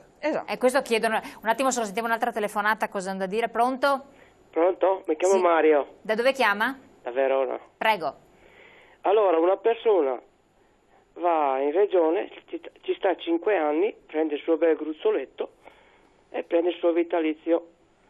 Dopo 5 anni lo vedi al Senato e prende anche il vitalizio. Dopo lo vedi in provincia come assessore e prende il suo vitalizio. Questi vitalizi sono cumulabili e vedi questa persona con 3 vitalizi con 20.000 euro al mese di pensione. Vi rendete conto cos'è questa regola? È pazzesco, Certo, chiarissimo. Possiamo? Sì. Grazie molto, vediamo di rispondere. No, lui è l'esperto in Peter materia, visto che è il Consiglio regionale, io non lo so. Assolutamente, grazie della telefonata. In provincia non ci sono i vitalizi. In provincia, in comune, enti locali, non ci sono vitalizi. Esatto, non percepisce l'indennità, c'è anche diritto al, diciamo così. Però c'era chi voleva andare a elezioni ad aprile dopo una certa data perché esiste invece questa cosa scandalosa che non si vuole mettere mano, che nessuno ne ha parlato. Questo aspetta una riforma del Parlamento, di dire che appunto non si sono l'accumulabilità, cioè nel senso che se io faccio il consigliere regionale, poi faccio il parlamentare nazionale, poi faccio il parlamentare europeo, poi mi eleggono anche Presidente della Repubblica, sommo tutto. Assolutamente. Sommo tutto. Cioè, è una roba inaudita, insomma, no? Cioè, è una cosa che andrebbe detto, appunto, tu ne percepisci una, scegliti quella più vantaggiosa che ritieni e fine. Ed è già perché tanto, lo stesso, sarebbe lo stesso datore di lavoro, cioè non è che tu... Allora, questa cosa basterebbe una monata per farlo. Noi possiamo anche introdurla e in effetti io sono, lo dico al telespettatore perché abbiamo già discusso con alcuni, la proporremo quando adesso, se approveranno il decreto domani, dopodomani, queste settimane, sulla cosiddetta spesa delle regioni, eccetera, eccetera, e arriverà e dovremmo entro fine anno votare gli adeguamenti che le regioni devono fare, io proporrò che chi ha avuto doppi incarichi e quant'altro scelga una sola, cioè se dipende dalla regione, lui se ha un'altra pensione gliela sospendiamo. Questo è un segno di equità, così come dovrebbe introdurre a livello statale che appunto che c'è una soglia, c'è un limite oltre il quale tutti si aspettamente non si può. Guardate che sono i paesi, non è che questa roba è un'idea. Questo paese, lo diceva bene prima Rossana, ha proprio la necessità di una redistribuzione e che prima di colpire chi ha già delle difficoltà, chi è già in sofferenza, eccetera, deve colpire deve prendere a chi invece può anche più. perché si lega alla logica di un accumulo di carica. In base a ciò che può, è la regola più semplice. Ma è prevista nella Costituzione, è prevista nella Costituzione. Solo che non viene applicato. Chi va a Roma prende il virus, no? Questo è un dato di fatto. Questo è un dato di fatto. Ma io conosco anche tanti parlamentari che sono veramente bravissima gente che lavora accanitamente per il proprio territorio. Nessuno nega che ci sia bravissima gente. Dello stesso. Non si può generalizzare, così come non si può dire appunto. Vi ricordate che più o meno un anno fa di questo periodo si parlava della famosa paragonare gli stipendi dei parlamentari e di chi fa politica in Italia con l'Europa.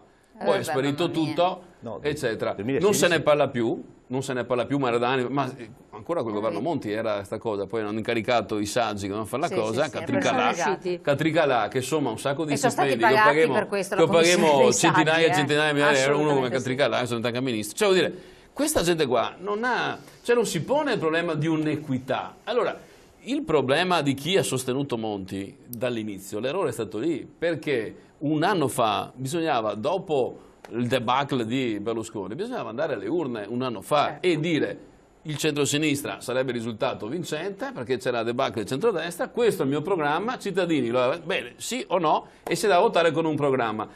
Probabilmente questa cosa avrebbe anche generato meno sfiducia da parte della gente, perché oggi ripresentarsi agli elettori... Ma le banche e l'Europa non l'avrebbero mai pensato. Ma allora vuol dire che comandano loro o no? Certo, quello è il problema. Allora, il discorso che si faceva prima, no?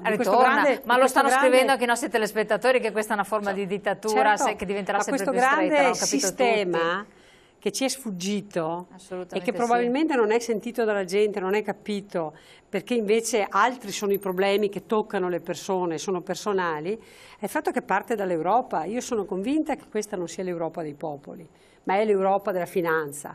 Ecco perché mi auguro che finalmente si riesca ad avere invece un attimo solo per una telefonata, no? Questo è verissimo. Sentiamo un altro telespettatore poi. Pronto? Pronto? Sì, buonasera, dove chiama? Provincia di Treviso. Sì, prego. Niente, io volevo dirle che con 600 euro al mese come faccio a vivere? Io prendo la reversibilità di mio marito e a me non danno assolutamente niente perché ho la casa è a nome mio e per vivere devo andare a lavorare a nero. Certo, non è assolutamente giusto, però devo avere la macchina perché abito in un piccolo paesino che non c'è niente, la macchina ha 15 anni. E quanti anni ha, signora? 72 anni. Ma sembra una cosa logica di un paese democratico del primo mondo, ma dove sta? Il settimo paese industrializzato del mondo. E come faccio a vivere io se non vado a lavorare a 72 anni? Assolutamente. Ormai dovrei rimanere a casa a riposarmi. Ho sempre lavorato, ho fatto una casa con mio marito con tanti sacrifici. E adesso paga l'IMU? Adesso pago l'IMU, abbastanza salato. E ho fatto dei lavori nella casa con fattura, non hanno scaricato niente, non mi hanno scaricato niente. Infatti. Io ho fatto fattura, ho fatto tutto quello che serviva, l'ho portato agli artigiani, mi ha detto che non potevo scaricare niente perché la casa aveva bisogno di manutenzione. No, chiarissimo il discorso. Grazie signora del suo intervento. Questi sono i problemi, questi sono i problemi reali. Ma io voglio questa vedere è la realtà. Noi stiamo parlando adesso, abbiamo un pochino così, ci siamo lasciati prendere dal governo, da Monti, dai soldi dei grandi tecnocrati che abbiamo. Però quando si sentono queste cose, che sono quelle che quotidianamente i sindaci sentono, ma che poi sarà sempre peggio perché quei giovani che non hanno un lavoro e che comunque le pensioni hanno perso la capacità di acquisto, quindi anche con le pensioni si compra meno. Ma io non so, penso che lei è amministratore, sindaco, io ho fatto il sindaco, abbiamo un consigliere regionale che conosce la realtà. Questo noi dobbiamo riuscire a quello che chiedono i cittadini situazione è che chi li sente, chi vive questa realtà si faccia portavoce e riesca a rompere questo muro, questo di gomma. Quando io vedo ho dei comunicati dalla regione dove gli stessi assessori regionali dicono che il confronto con governatori e sindaci non si è mai, tra governatori e sindaci non si è mai aperto, cioè non c'è un confronto tra chi governa regioni, enti pubblici e il governo centrale di Roma. Io devo dire una cosa però, che con Zaia come ANCI, quindi come sindaci, abbiamo un contatto abbastanza sistematico sui vari problemi, per esempio il patto di stabilità verticale, il patto di stabilità orizzontale e poi anche adesso il Consiglio delle Autonomie. Ma se poi tutto è bloccato da Roma, quello è il problema. Sì, però nell'ambito del Veneto, adesso ritorniamo al nostro Veneto, c'è un discorso tra la regione e i sindaci. Però c'è stato un voto, non so cosa si riferisce, però il voto è stato, adesso il governo ha fatto una cosa, e che io sono anche d'accordo che le province era ora che si potesse mettere mano però deve essere una riforma dello Stato che quindi stabilisce dentro i livelli di governo appunto del nostro paese cosa è bene tenere, come armonizzare, come accorpare, eccetera, eccetera. Ma togliendo anche tutta una montagna di enti che abbiamo di fatto di secondo grado di nomina. Nel Veneto ci sono in alcuni settori 11 livelli di governo. pensiamo all'acqua, pensiamo ai rifiuti, pensiamo appunto... comunque abbiamo rimesso in piedi le comunità montane, questa è colpa nostra, non di Monti, in Veneto. PD e PDL e Lega, cioè, per dire. Ma poi abbiamo i consorzi di bonifica, i geni regionali, gli ATO, i magistrati, le cose di bacino, i comuni, le province, le regioni. Cioè, voglio dire, bisogna semplificare e bisogna dare risposte. Con quei decreti veramente pazzeschi che ha fatto Monti, in cui accorpava le province, bisognava le città metropolitane. Cioè, Zaia è rimasto silente. Cioè, no, ha lasciato fare. Sì, ha lasciato fare. Ha fatto la scelta. Non si è mai visto nel Consiglio regionale, non ha guidato una discussione che sia una Margherita. Cioè, vuol dire, un presidente deve essere in grado di determinare cose e venire lì e dire, guardate, secondo me è così, mettiamoci d'accordo come rispondere a questi cialtroni di Roma, ma troviamo una via di uscita. Se invece tu lasci la cosa, perché Zanonato fa politica, non è che fa solo il sindaco, i Morsoni fa le cose, e a fine la regione è stata infilata da destra, da sinistra, dal centro, da sopra. Comunque guarda che ha fatto una figura perché sono incapaci di guardare. C'è una legge Galli, che è una legge nazionale, che stabilisce, quale sai meglio di me, qual è il sistema di gestione. È nazionale. Poi dopo gli altro potremmo decidere che si fa un atto unico in Veneto. Adesso? Sì, adesso ecco. Ma torniamo su questo discorso, non voglio, però siamo in pubblicità, torniamo anche su questo discorso perché dopo se no degeneriamo. In pubblicità, pochissimi secondi e poi abbiamo l'ultima tranche.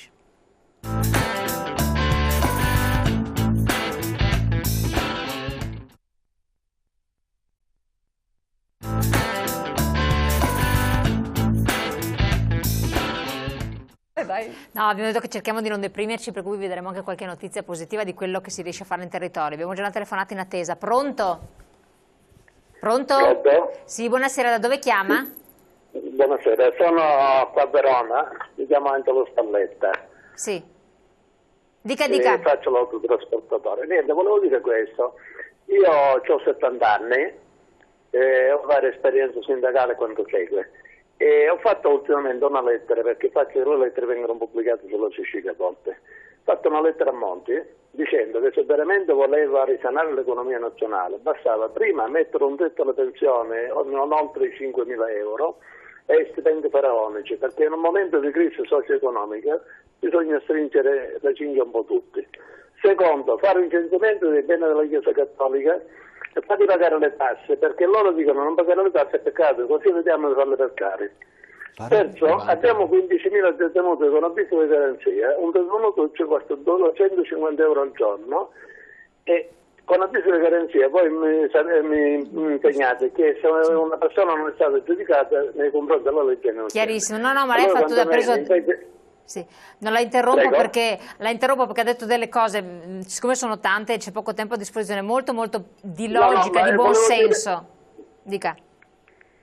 Volevo dire un'altra cosa, poi abbiamo la prostituzione che è sulle strade, che è umiliante sia per loro che per gli altri, riaprire le case chiuse e nello stesso tempo responsabilizzare gli ordini preposti al controllo sul territorio, perché io quando mi sento dire è stato costruito l'ecomostro abusivamente, per me è un'offesa alla mia intelligenza e all'intelligenza delle persone e alla dignità umana, perché quelli non l'hanno costruito in una notte e tante altre cose. E allora tutti i politici che si sottopongono, magistrati, politici e quando segue, a un antidoping, in modo perché se la droga è vietata loro devono dare l'esempio, incominciano a dimostrare che non sono drogati. Chiarissimo, no, grazie. Chiarissimo. Un attimo, c'è un'altra telefonata, pronto? Pronto? Pronto, buongiorno. Buonasera, da dove chiama? Da Treviso. Sì signora, dica. Io volevo dire una cosa, perché sento anche i discorsi di tutte quelle persone che praticamente vive con 400-500 euro al mese. Dunque io mi trovo ogni lunedì all'ospedale in day hospital perché purtroppo devo fare una cura per prepararmi a un intervento. Assieme a me in sala d'attesa c'era un signore che pulito, vestito diciamo bene. Non bene, male, però pulito, dignitoso, insomma. Mi diceva, ho portato qui mia mamma a fare delle flebo, insomma, che c'è. Dice, guardi, e così si parlava, e vedevano la televisione grande che c'era in sala d'attesa. Dice, io signora, per fortuna sono ritornato in casa dei miei genitori perché sono una persona che è rimasta a casa in pensione e praticamente gli esodati, diciamo. Esatto, sì, allora, questo signore mi diceva, guardi, ho 2 figli che vanno a scuola e un bambino che non posso mandare all'asilo perché non ho i soldi per pagare l'asilo. E dentro le scarpe, che praticamente non riesco neanche a cavallare una gamba, ho messo una soletta, diciamo, di rinforzo perché la tomaia sotto le scarpe è tutta rotta. Questo tanto per quei signori che ridono se andiamo su noi cose. Quello che a me fa rabbia e che ci prendono in giro è che il nostro Presidente del Consiglio anche ieri sera ha detto che fa la guerra alle persone che evadono il fisco, è vero, però praticamente ci vuole anche del bel coraggio a dirlo, quando ci sono da poter recuperare accertati dalla Guardia di Finanza e confermato dalla Corte dei Conti 98 miliardi delle slot machine. Se mi permette vorrei dire un'altra cosa. Velocissima, Vorrei sapere quanto ci costano anche questa signora e l'altro che sorridono molto se noi vinciamo. Vorrei sapere quanto ci viene a costare i mesi doppi di tutte queste persone, 1000 persone che abbiamo al governo, che dovrebbero dire no, noi non andiamo alle elezioni se prima non viene dimezzato il numero di quelle persone che sono al governo, perché è una cosa vergognosa. Stanno vivendo sulle spalle anche di quelle persone che hanno chiuso in Bassa Italia quella grande fabbrica. Ecco, hanno poco da sorridere perché si devono soltanto vergognare. Grazie signora, buonasera, grazie. C'è un'altra telefonata, pronto? Buonasera. Buonasera, dove chiama? Antonio da Venezia. Sì, dica. Senta, io sono un iscritto del Movimento 5 Stelle.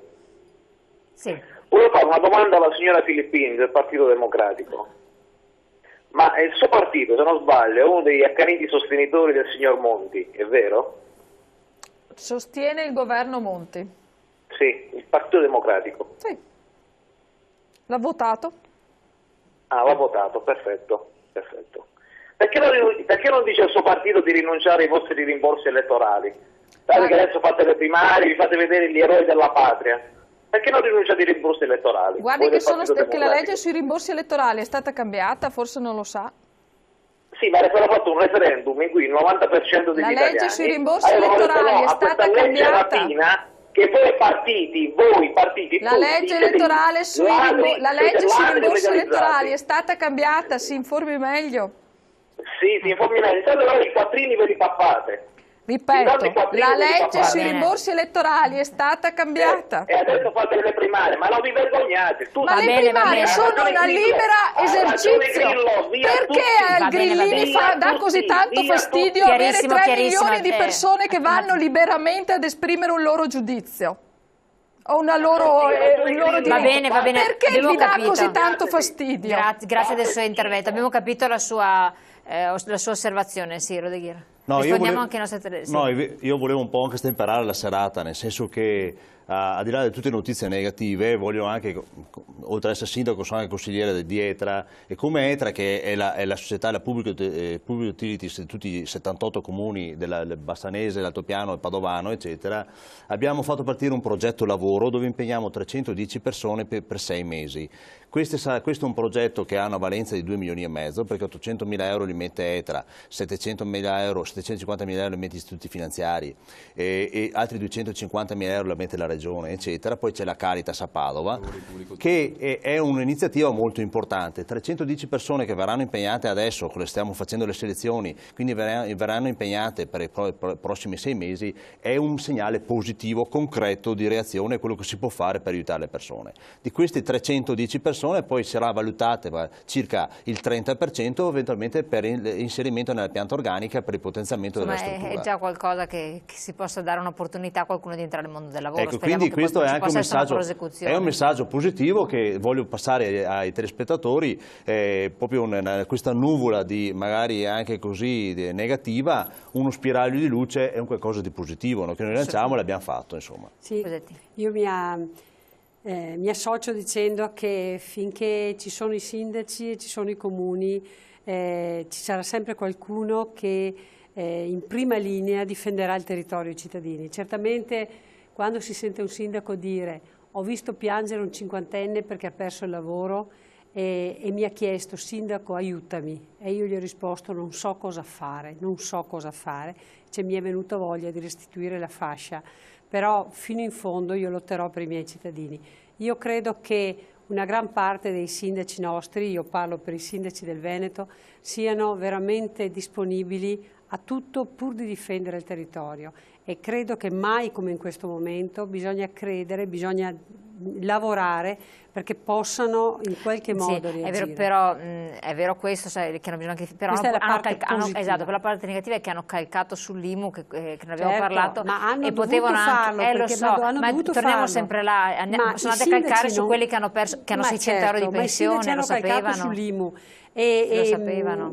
Però l'IMU è partita dal governo Monti, è stata messa sulla prima casa, ma finisce sul cittadino. Ha tagliato i finanziamenti ai comuni. Lasciate tutto ai comuni, lasciamo tutti i comuni, gestiamo i comuni e trasferiamo i comuni, trasferiscono a Roma, non il contrario, perché se mi dà un decimo di quello che verso. Parliamo di proposte concrete, ad esempio l'IMU tutte ai comuni, intanto cominciamo da lì. Cioè una ma dovete farlo in qualche modo, allora, forte, siccome io nonostante quello che ha detto poco fa l'esponente, io ci credo nella democrazia e ci credo nel voto, io spero che alle politiche ci vada la gente, voti, elegga liberamente il governo che preferisce, le persone che preferiscano e naturalmente io mi spero che sia la mia e che quel governo eletto abbia la forza di cambiare realmente le cose, dal patto di stabilità, tanto per citarne uno, a combattere effettivamente la corruzione e l'evasione fiscale, facendo un po' quello che avrebbe dovuto essere fatto e non è stato fatto fino adesso,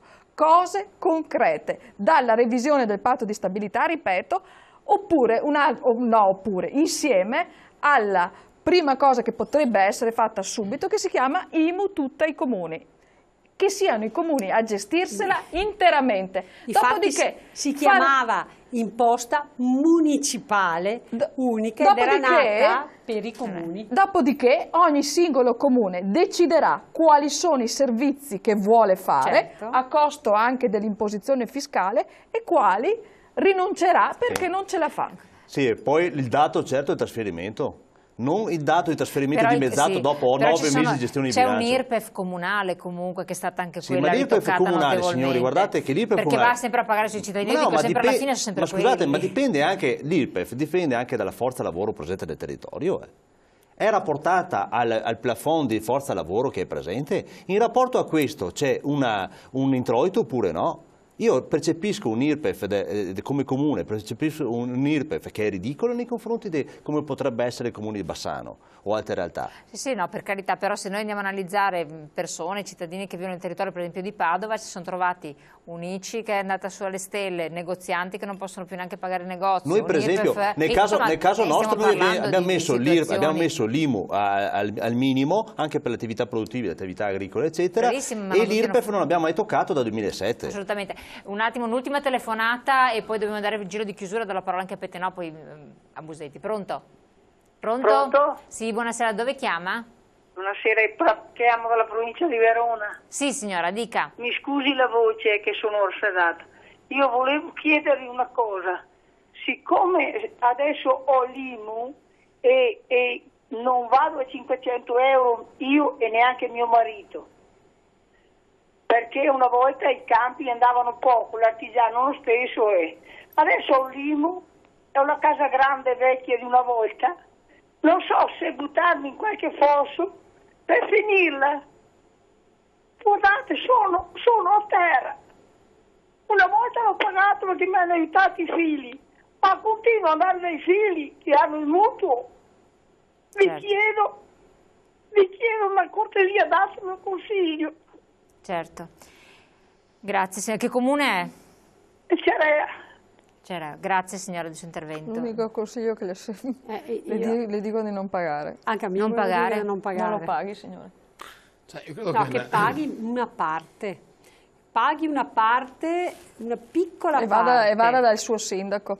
Vada dal suo sindaco e paghi solo una piccola parte dell'IMU e faccia più avanti. Anche dilazionarlo. Le chieda di dilazionarlo, può farlo. Può farlo, ci sono minimo 4 rate, può fare. Il problema, io credo ecco signora, ha sentito allora, vada dal suo sindaco, paghi una piccola parte per dimostrare l'intento, ma di fatto poi con la pensione che percepisce, con il reddito, è chiaro che non ce la può fare. Vabbè, però insomma... Dipende dal comune, se il comune ma per questo la prima cosa che deve fare è andare a parlare col suo sindaco. No, ma dipende dal regolamento. Io per esempio il regolamento l'ho messo già di regolamento i 4 ratei. Anche noi abbiamo costituito un fondo per situazioni di questo tipo, cioè per persone che oggettivamente non ce la fanno. Che altro si può fare? Assolutamente.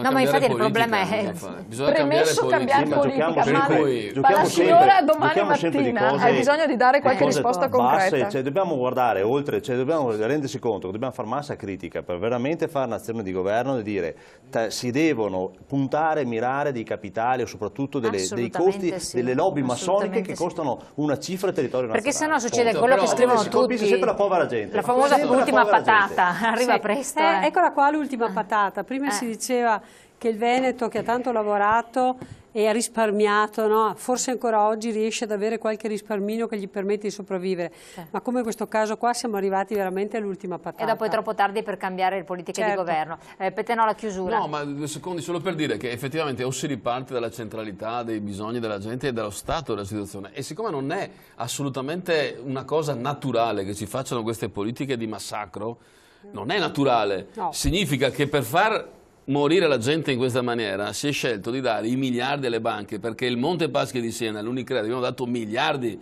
perché non fallissero. Invece la gente può morire, il lavoro può chiudere. Allora se riparte da questa centralità e chi poi si candida a governare dice io sono per non rispettare il patto di stabilità, per non rispettare il trattato, per tentare insomma di far sì che si metta in moto l'economia, che paghino i ricchi con la patrimoniale, che si riesca a mettere in mano all'evasione fiscale davvero, non con le sceneggiate, ma davvero, allora a quel punto uno è credibile. Se no, cosa avete? Sono tutte pagliacciate, si prenderà tanti voti, perché sicuramente alcuni partiti prendono tanti voti, ma è perché hanno di fatto questa democrazia truccata, questo sistema di comunicazione nazionale che è falsato, che fa vedere ciò che vuole, che non ti parla dei problemi della gente, come siamo sentito stasera. Vorrei capire se da Bruno Vespa o da Santoro qualche volta da piccola. Parliamo di questa cosa qua, no? Di mettere in mostra i Briatore, i Bersani, i Vendola e quant'altro, basta finire. Vadano a raccontare alla gente.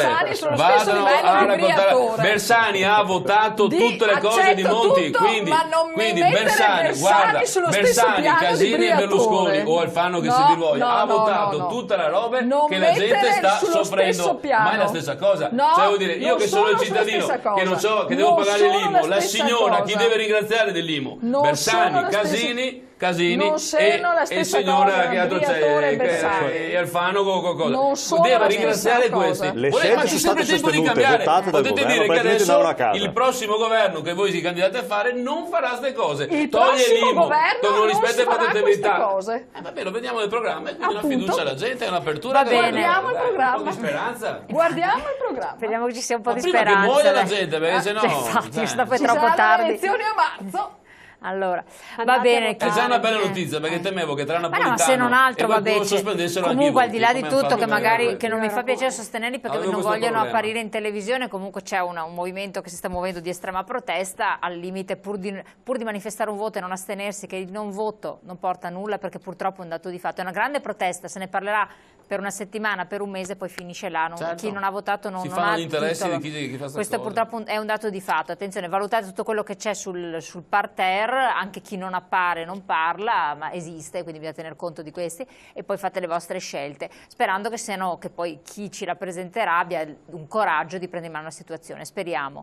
Io vi ringrazio i nostri ospiti, siete stati qui con noi, di aver partecipato, averci aiutato sempre ad affrontare certe tematiche che effettivamente in altre situazioni non si affrontano, voi di aver partecipato con i vostri messaggi, le vostre telefonate, ci scusiamo se non abbiamo chiamato tutti i telespettatori, purtroppo il tempo è venuto meno e comunque ne affronteremo queste tematiche la prossima settimana, martedì prossimo. Grazie ancora, buonanotte, domani appuntamento 12:40 in diretta, grazie.